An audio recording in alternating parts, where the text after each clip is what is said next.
Steered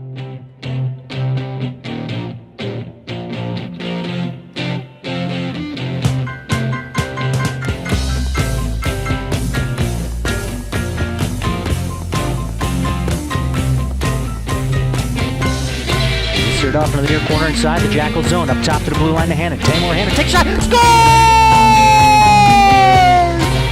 Over to Blanchard. Blanchard walking in, taking a shot. Open net. Oh, what a great stick save by Yutzler. And he covers up the rebound. Oh, brother. Wow. 1.5 marks far side. Top of the circle. Over to the near circle. McDonald with the shot. He scores! Where's the beat?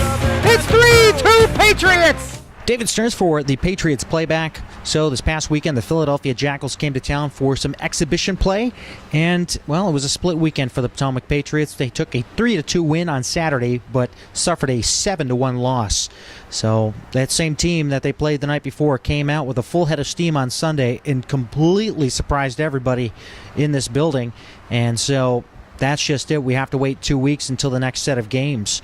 And those games will be here at the Prince William Ice Center, and it'll be league play as the East Coast Eagles come to town. And of course, as we remember at the beginning of the season, the Patriots split the first weekend of the season with those same Eagles, and they'll be back here in this barn to, well, try it again, I guess. So let's talk to some of the coaches from this past week, or about this past weekend's performance, and see what they thought and what pretty much the plan is moving forward. David Stearns joined here with Stephen Sherman. You were on the bench this past weekend in the games against the Philadelphia Jackals. Take us through those games. Quick start in the first game on Saturday. A 2-0 lead within a minute and a half of the game, and then just conservative hockey throughout until McDonald's game-winning goal. Game-winning goal with 40 seconds left in the second period. What happened? Well, the Jackals, they're an IJ team, independent team, so they go around and they try to find games all over the place. I think they came in here and they saw a roster, and it was a young roster. They're older guys, 92s, 93s, and even older. So they're looking for college. They're looking at scout. They're playing in front of scouts and all that. So they figured this game was going to be easy and they were going to roll over. You had mentioned there was 3 defensemen that scored. How likely was it to predict something like that? I mean, the offense. How could anybody have seen that coming? Well, you couldn't. You couldn't. But we told them to shoot. Looking at their goaltenders right in warm-ups, a lot of rebounds. So we told the defensemen, we told the wingers, work the puck down low and work it back up to the defenseman, create space, and then go to the net and get shots. And the shots ended up going in from the point. They came rolling in with 4 goaltenders. Did you guys have any idea who you guys were going to see in net? I don't think it really mattered. We saw one day, another one the next day. So, actually, did they play 3 in the first game, or just the one? They just played the one. They just played Hayward. Okay. Yeah. Well, we weren't paying attention. We just wanted to shoot the puck and score. It was a crowded bench there. You had yourself, Coach Little, and Hildreth, and who was the 4th person? I'm trying to remember. Who was it? There wasn't a 4th person. Okay, well, I thought there was a 4th person. I thought it was a coach in training. But, how was it, though? I mean, you and Coach Little see a lot with the Empire team, and obviously you guys are interested in what's going on in the EJ world as far as guys possibly kind of fluctuating back and forth between the teams. What was your impression of what you saw on the bench? Well, you got a lot of young guys with some talent that they picked up this year. You got some old guys with some great talent, some great leadership that these younger guys can learn from. You also have some of the players on the 4th line, 3rd line are real solid players that I've coached before. A couple of them have played a game down with us, and they like it because they get more playing time. They want to get better. You get better playing ice, or playing games. So I think they like going both ways. We like seeing them. I think it helps them and it helps their morale. But, coming up here is the highest level that we have, so it's obviously they're going to learn a lot. It's a faster game. Now, moving on from the 3-2 victory, I mean, that was always the good part, a 3-2 win. And then the next day, can you spell out for us what had happened and what was the difference maker between the 2 games? Because it was a world of difference. You're exactly right. Well, we could start to see what the second game was going to be like at the end of the first game. They picked it up. You can see their game changed in the 3rd period after we went up. We were up. So their game changed. They got a lot faster. Their top line with number 7, 24, and forget the other guy, but 2. Okay. Those guys stepped up, and they were getting a ton of shots, and every time they were out there in the offensive zone, so they had something to prove. They were upset. They wanted to win. They thought it was going to be easy, and it wasn't. So, in the locker room before the game, we knew that they were going to come out just like they did in the third period. That's the team they are, and it was going to be a brutal fight. So, tempers were hot, fuses were short. But it got rough there early. A lot of penalties, a lot of stupid penalties, a lot of scrums. But it got rough, and then when it gets rough, this team gets crazy. They start getting penalties, and we can't lift ourselves back up. Now, what do you think Coach R.J. Ziegler and Coach Hildreth and Mahaffey have to do going forward with the 2-week break? We'll talk a little bit about the Empire here in a minute, but as far as they go, they have 2 weeks, and then they see the Revolution and then East Coast Eagles twice back here in the barn. So what do they have to do in order to prepare? I mean, there's some rumors of roster changes that Coach had alluded to previously. Yep. Honestly, I think there can be some changes in lines. They have that top line that they have a lot of talent. They need to produce more. Either you split them up or you get them to start working together. One guy has the puck in the offensive zone and the other 2 watch.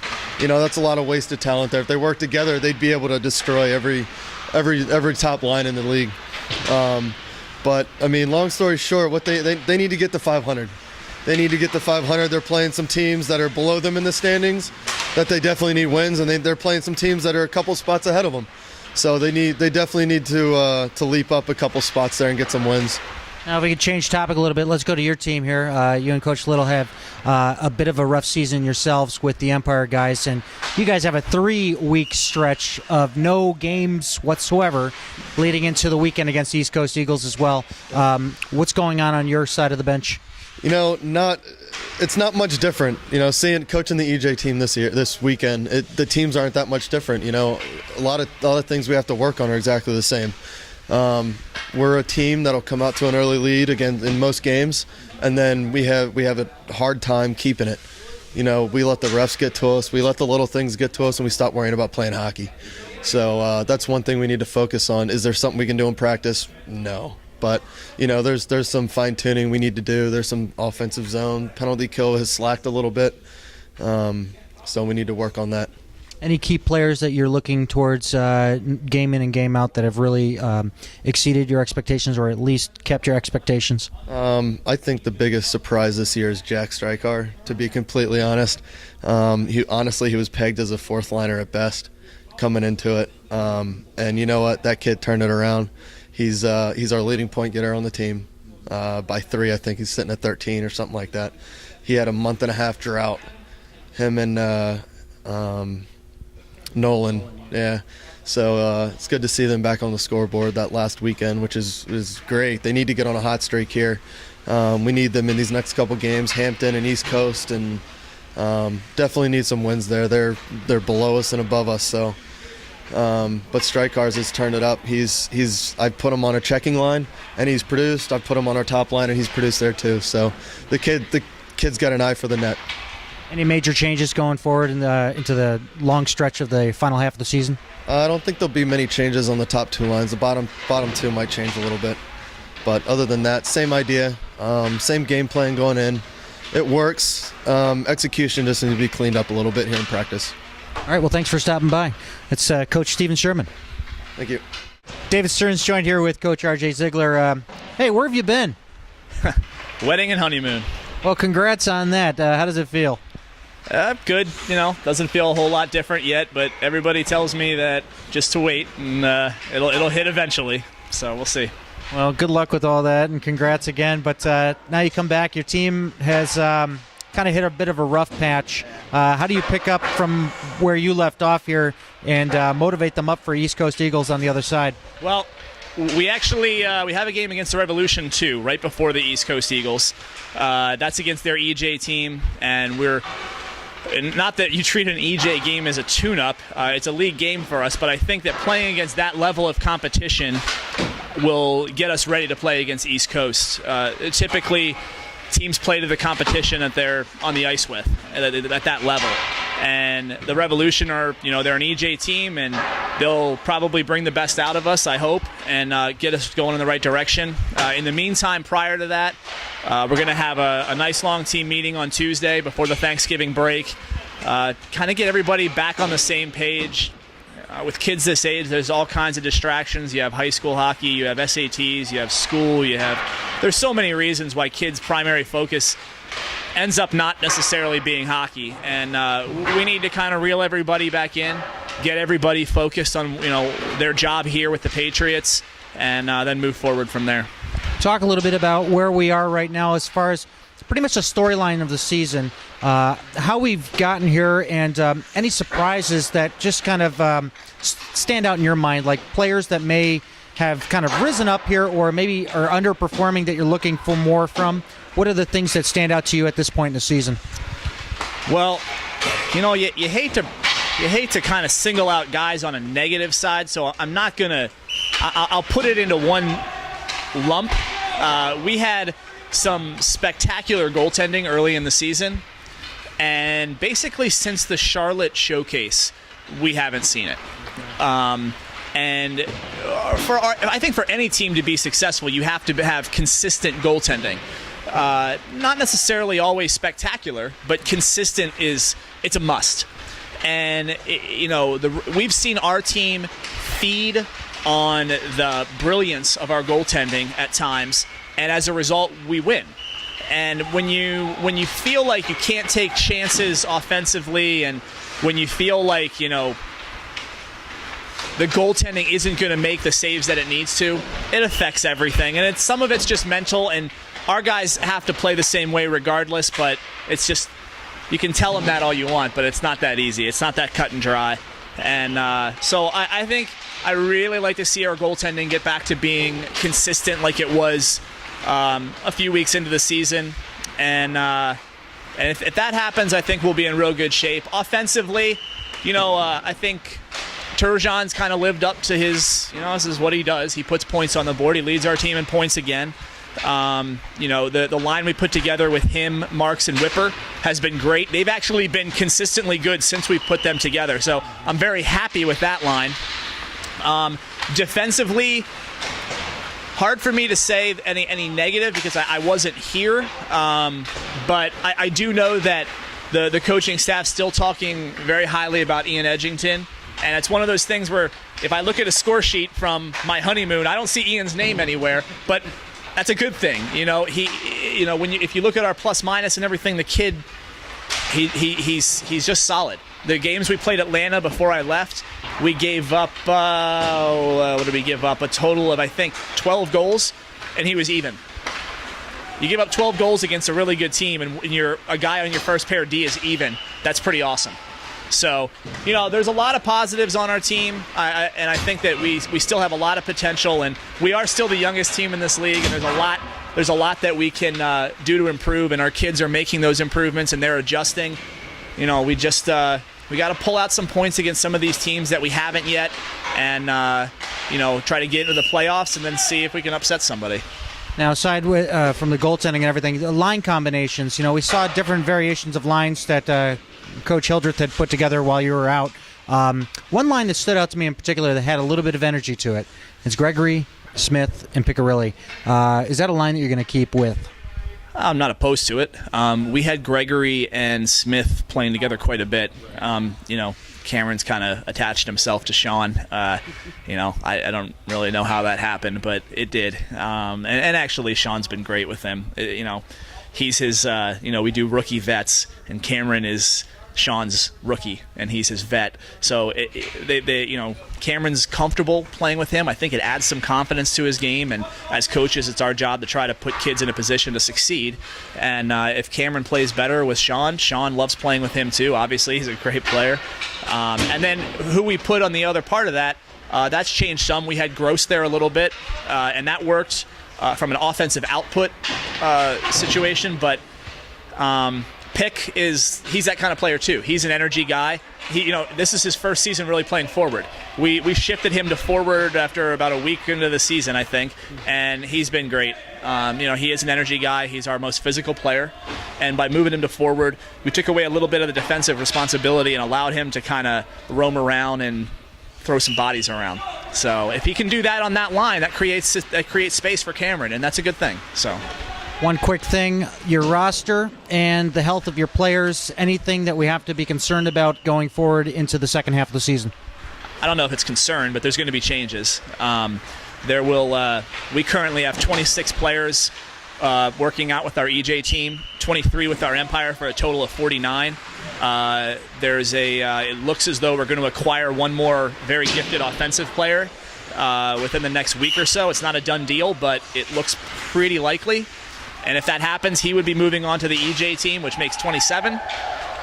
So there will be 2 players that go down to Empire. And it may not be the same 2 players for the entire season. We might move 2 down.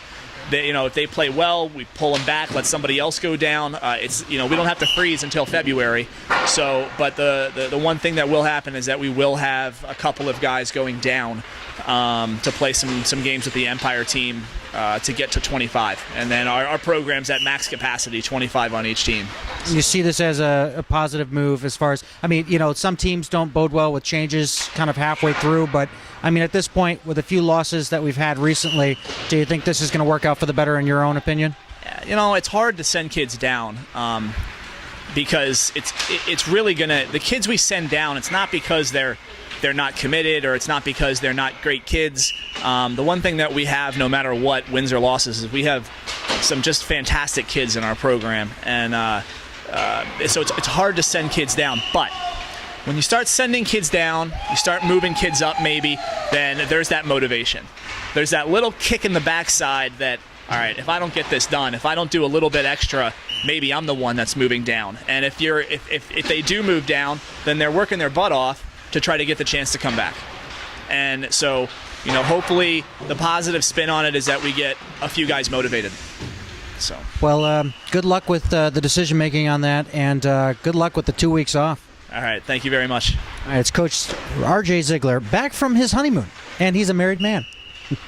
David Stearns here with Grayson Rooney. Rooney, a split weekend, a 3-2 win, and then a 7-1 loss. Take us through what happened in both the games. You were more of the physical presence out there, and you made sure that you were your presence was known. How did it go out there on the ice? Saturday night's game actually went pretty good. For all of us, we were all working our butts off, and team chemistry was there. We were moving the puck well and hitting kids, and everybody never took a shift off. And then Sunday's game, we brought a different attitude. I think we came in with that same attitude Saturday night, like these kids suck. We're gonna, whoop them, and then didn't do that. And then Sunday just came with a bad mindset. Now, in the locker room, you guys had this mentality that it's exhibition play. Did that play into the attitude on the bench during the games at all? In the locker room, we were all pretty focused, but on the ice on Sunday, there's just something different. Everybody was focused in the locker room for the most part. Now, the line combinations that we've seen here, associate head coach Rick Hildreth has had the bench for the last couple weeks, and now Coach Ziegler's back. Do you expect any changes as far as the lineups go? As far as the lineups go, I think we played pretty good. The lineups matched real well. Our defense was doing good. Down in Hampton, we played some parts of our game pretty well. So I hope not to see any changes because we had peaks of our game with those lines out there. Now, what are you guys going to be doing over the next couple of weeks? Thanksgiving's coming up, and then you go right into games right afterwards in the first weekend of December. What are you guys doing to kind of stay focused and not get into a slump halfway through the season here? Let's start out by hopefully everybody showing up at practice for starters, and then hopefully everybody's staying strong on their own, staying in shape through these off weekends, no partying and everything. All right, well, you don't party yourself, right? No, sir. All right, good for you. Well, enjoy the break, and good luck with practices, and we'll see you after Thanksgiving. All right, thank you. All right, that's Grayson Rooney for the Potomac Patriots. David Stearns joined here with Kevin McDonald. Kevin, this past weekend with a split weekend, we talked after the 3-2 win, obviously with your game winner, but different story on Sunday. Talk to us a little bit about what happened in that game and what led to that 7-1 loss. We just didn't come ready to play. We we kind of gave up sort of toward in the second period and thought that the game was they were not very good or whatever. And then we came out the next day thinking that we were just going to walk all over them because we took off one period and still beat them. Now, was it I was asking this question before with Rooney, but because it was an exhibition game, did that play at all into the mentality and how you guys approached the weekend? I mean, it wasn't going to count anywhere against you guys as far as league play, but how did that work inside the locker room as far as the mentality? I mean, I think it could have been a good confidence booster if we would have came out hard both games. It could have been good for just getting a couple wins under us because having trouble doing that in the league. I think it would have been good if we were able to get 2 wins going to some league games and get a couple more wins. You guys got the Revolution coming up and East Coast Eagles back here in the barn for the Eagles games, but what are you guys going to do with the 2 weeks off between now and then? I mean, with Thanksgiving in the middle there, is there going to be like a discipline on how much you eat at the supper table, or what's going to go on between now and then? I think we got to work hard, practice hard, have fun over the Thanksgiving break, and then get back to work at that week of practices and get ready to play. All right, well, thanks for stopping by, Kevin McDonald. Thank you. So 2 weeks off, and then the boys will get back in action with the Philadelphia Revolution and then the East Coast Eagles for a 2-game set here at the Prince William Ice Center. So a lot of preparation between now and then, and of course some relaxation as well, since the Thanksgiving break will interrupt things just for a short while here. But be sure to check out crossicefeed.com for the broadcast schedule for those 2 games against the East Coast Eagles. And I guess that'll do it for us here, and we'll catch up with the team before they go into the weekend against the Eagles. So, as always, this is David Stern saying, don't stop believing.